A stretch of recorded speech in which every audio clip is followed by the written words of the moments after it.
آج ماہ رجب المرجب کی 27ویں شب ہے اور رجب المرجب کے مہینے کی 27ویں شب کو تاریخ انسانی میں بڑا عظیم اور منفرد واقعہ رونما ہوا۔ اس واقعے کو واقعہ معراج کے نام سے جانا جاتا ہے اور اس رات کو شب معراج کے نام سے جانا جاتا ہے۔ اس رات کی کیا فضیلت ہے اور اس رات میں عبادت کس طرح سے کی جانی چاہیے، کیا کیا پڑھنا چاہیے، میں آپ کو بتاؤں گا، اور اس رات کے بعد میں جو دن نکلتا ہے اس دن کے روزے کی کیا فضیلت ہے وہ بھی آپ سنیں گے۔ لیکن سب سے پہلے یہ جان لیں کہ واقعہ معراج کا جو پس منظر ہے وہ بڑا اہم ہے، اس کے پیچھے کی کیا حکمتیں ہیں وہ آپ سمجھیں گے تو اس رات کی فضیلت اور اہمیت کا آپ کو اندازہ ہوگا۔ آقا علیہ الصلوۃ والسلام نے جب لوگوں کو دین کی دعوت دی، جب لوگوں کو اسلام کی طرف بلایا، وحدانیت کی طرف بلایا، چند لوگوں نے قبول کیا، بہت سارے لوگ انکار کرنے لگے، اور نہ صرف انہوں نے انکار کیا بلکہ کفار مکہ نے مسلمانوں پر، کلمہ پڑھنے والوں پر ظلم کیا، تشدد کیا، رسول اللہ صلی اللہ علیہ وآلہ وسلم کو ستایا، حضور کے ساتھیوں کو ستایا، حضور کے صحابہ کو پریشان کیا، اور اتنا زیادہ پریشان کر دیا کہ مسلمانوں کا سوشل بائیکاٹ کر دیا، سماجک بہشکار کر دیا، اور آقا علیہ الصلوۃ والسلام کو اور حضور کے صحابہ کو، پورے خاندان کو مکہ سے باہر کر دیا، اور مسلمان پھر شیب ابو طالب میں رہنے لگے، اس گھاٹی میں رہنے لگے، مصیبت کے دن وہاں گزار رہے تھے۔ اب ایسے وقت میں کہ جب کھان پان کا انتظام نہیں ہے اور مصیبتیں اور تکلیفیں بہت زیادہ ہیں، آزمائش پھر یہ بھی ہوئی کہ رسول پاک صلی اللہ علیہ وآلہ وسلم کی ہم سفر حضرت خدیجۃ الکبریٰ رضی اللہ تعالیٰ عنہ کا وصال ہو گیا، جناب ابو طالب کا وصال ہو گیا، یکے بعد دیگرے۔ یہ دو آزمائشیں اتنی بڑی تھیں کہ رسول پاک صلی اللہ علیہ وآلہ وسلم کے قلب اطہر پر بوجھ تھا، تکلیف تھی، اور حضور علیہ الصلوۃ والسلام بہت غمزدہ تھے۔ اب اس مشکل وقت میں اللہ رب العزت نے اپنے محبوب کو تسلی دینے کے لیے ارادہ فرمایا کہ پھر آسمانوں کی سیر کرائی جائے اور اپنا دیدار کرایا جائے، اور جناب جبریل امین کو حکم دیا۔ حضرت جبریل امین فرشتوں کے پورے قافلے کے ساتھ رسول پاک صلی اللہ علیہ وآلہ وسلم کی بارگاہ میں حاضر ہوئے۔ رسول پاک صلی اللہ علیہ وآلہ وسلم جناب ام ہانی کے گھر آرام فرما رہے تھے۔ حضرت جبریل امین نے اپنے نوری لبوں سے رسول اللہ صلی اللہ علیہ وآلہ وسلم کے تلووں کو بوسہ دیا،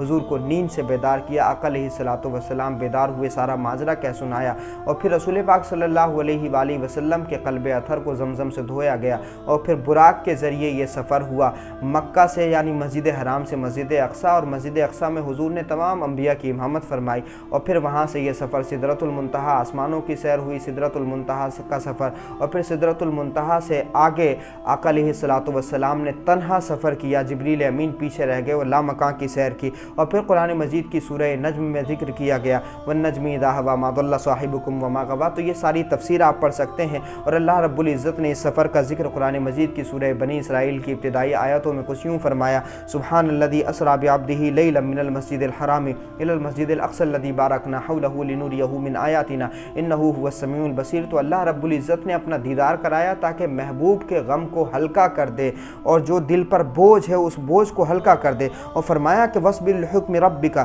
فَإِنَّکَ بِأَعْیُنِنَا، کہ اے حبیب مکرم آپ ان کی باتوں سے غمزدہ نہ ہوا کریں، ان کافروں کی باتوں سے غمزدہ نہ ہوا کریں،